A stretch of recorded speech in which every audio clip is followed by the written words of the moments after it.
आज राज्य कैबिनेट रे 17टी प्रस्ताव को मंजूरी मिली। नूतन अनुदान प्राप्त उच्च विद्यालय शिक्षक संस्कृत टोल शिक्षकों को 6 लाख, अणशिक्षकों को 4 लाख टंकार अवसरकालीन सहायता मिल।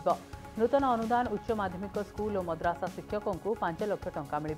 ब्लॉक ग्रांट शिक्षकों को एककालीन सहायता मिल। अवसर पर शिक्षकों को 10 लाख और अणशिक्षकों को 5 लाख टंकार सहायता मिल। सेहिभଳି नुआ छात्रवृत्ति गाइडलाइन संशोधन होईछि।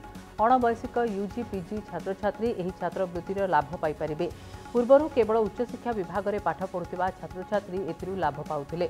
ढेंकानाल जिलार बिराशाଳରେ हेबो बिजू पट्टनायक एविएशन सेंटर। एथिरे वार्षिक 500 जन पायलट को तालीम दियाजिबो।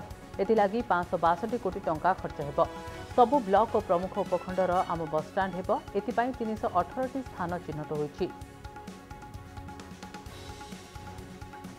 सरकार नूतन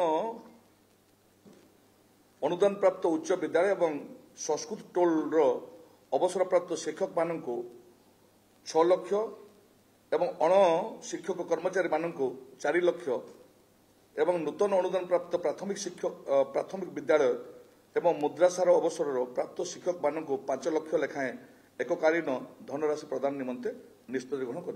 आर्थिक प्रतिबंधक हेतु कौन योग्य छात्र छात्री किभली भाव शिक्षार वंचित न हेबे से राज्य सरकार नुआ और छात्रवृत्ति व्यवस्था कार्यकारी करिसेथिरे जो व्यवस्था थिला तार किसी आवश्यक होता संशोधन यार कार्यकारितार सीमा को बढ़ाइबा पई नुआ ओ छात्रवृत्ति गाइडलाइन रे संशोधन को ओडिशा कैबिनेट अनुमोदन करिसेंती।